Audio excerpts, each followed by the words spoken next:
Picture this. You're 24 years old, sitting in your car in a Target parking lot. You just saw the email for your student loan payment. And now you're just staring at your bank account, doing that frantic, panicked math in your head to figure out if you can even afford groceries this week. This isn't some made-up story. For millions of people, this is real life. So let's get right into it. On one side, you've got the promise. The glossy college brochures, the smiling faces, this whole idea that a degree is your golden ticket. And then there's the reality. A bank account with less than $900 in it and a monthly payment of $730 that just feels like a lead weight. Somewhere between that promise and this parking lot, something went terribly, terribly wrong. To really understand how this happens, we need to look at a story that represents so many others. We're going to call her Alex. And here's the thing that should make you really uncomfortable. Alex did everything right. She didn't fail. The system she was told to trust, well, it worked exactly the way it was designed to. Okay, let's just lay out the hard numbers. Alex is 24. She did exactly what she was told to do her whole life. Went to a good college, got a practical degree in marketing, and even landed what most people would call a pretty good job. But here's the catch. She's stuck with almost $100,000 in debt, and that loan payment, it's a crushing $730 every single month. So where does her money actually go? Well, after taxes, that student loan takes a huge chunk. Then you've got rent, her car, utilities, the basics. And when all the bills are paid, Alex is left with just $470 for the whole month. That's for food, for emergencies, for savings, for maybe, just maybe, seeing a friend, for having any kind of life at all. And make no mistake, this isn't some short-term struggle she just has to get through. This debt is going to follow her for decades. Look at this timeline. While her friends who took different paths are buying homes and building wealth, Alex is still paying for a decision she made when she was 18. That's not an investment launching her future. That's a 21-year anchor holding her back. Alex's story, it's just one story, but it's part of a much, much bigger and honestly more brutal picture.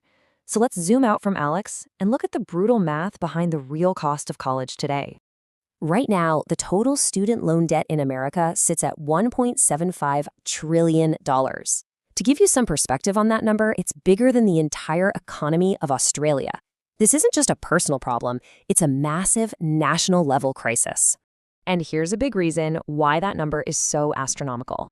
The price of a four-year degree, even at an average public university, is now over $100,000. If you go to a private school, you're looking at almost $250,000. And an elite school like USC, you're getting close to $400,000. I mean, that's literally the price of a house in a lot of places. But honestly, this next number might be the most unbelievable statistic we're going to talk about. A recent study found that 28%, that's nearly 1 in 3 of all bachelor's degree programs actually deliver a negative return on investment. So what does that actually mean, negative return? It means that after 4 years and tens of thousands of dollars, you end up financially worse off. You are literally poorer than if you had just skipped college and started working out of high school. For almost a third of graduates, college is a wealth-destroying choice. A quote from one of our sources really hits the nail on the head. The whole value proposition is just broken. You've got students paying these top-of-the-market luxury car prices for an education that in many cases you can find for free online. And the pain doesn't stop with the debt. A year after they graduate, 52%, more than half, of college grads are underemployed. That means they're working jobs that don't even require the degree they just went into massive debt for. Think of the classic barista with a bachelor's degree. The system isn't just failing to build wealth, it's often failing to even build a career. So if all this money and value isn't going to the students, where is it going? Well, that brings us to the other side of this whole mess, what some people are calling the university grift. Okay, a huge part of the problem is just this explosion of administrative jobs. Look at this data. Between 1993 and 2007, universities hired administrators more than twice as fast as they hired actual professors. It's gotten so crazy that Yale now has more administrators on its payroll than it has undergraduate students. And remember, all those salaries are funded by tuition.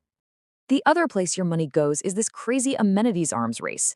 To attract students, colleges are building these insane resort-style facilities.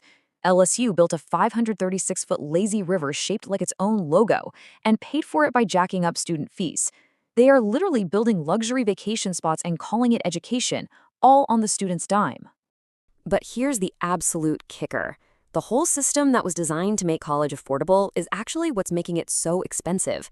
Because the government guarantees these student loans, universities have absolutely no incentive to keep prices down. They know students can get a loan for whatever sticker price they slap on, so tuition just goes up and up and up. They're cashing in on government aid, and you're the one stuck with the bill. This quote just says it all, doesn't it? For so many of these institutions, the main business isn't education anymore. It's maximizing revenue. They've shifted all the financial risk onto the shoulders of 18-year-olds, while their own endowments, like Harvard's, which is over $50 billion, just keep growing. So far, we've only really talked about the direct cost of college, the tuition. But there's another cost, a hidden one, that might be even more damaging. It's called opportunity cost. It's the value of the path you didn't take. See, the real cost of college isn't just the debt. It's also the 4 years of your life you spend in a classroom not earning money. A high school grad can easily make, say, $30,000 a year. Over 4 years, that's $120,000 in lost income. You add that to Alex's $95,000 in debt, and the true cost of her degree was actually $215,000. And this is the number that should really make your jaw drop. What if Alex had taken that $215,000, that true cost, and just invested it in a simple S&P 500 index fund when she was 18? By the time she turned 40, it could have been worth $1.7 million. She traded her chance to be a millionaire for a piece of paper and a 21-year payment plan. Okay, I know this all sounds incredibly bleak, but it doesn't have to be this way. The key is to stop treating college as the automatic default path, and to start looking at the alternatives by doing the real, honest, brutal math. So let's put these paths side by side. Compare Alex's university route to something like an electrician's apprenticeship.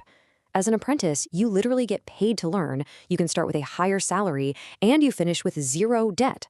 Or how about an AWS cloud certification? It costs a few $100 and can get you a great job in IT. The market is screaming for valuable skills, not just the paper they're printed on. So we have to end with this one simple question. Before you or anyone you care about signs those loan documents, you have to do the brutal math. Is this specific degree from this specific school at this specific price truly an investment? Or is it an anchor that's going to hold you down for the next 2 decades? For millions of people just like Alex, the answer is painfully clear. The system worked, just not for them.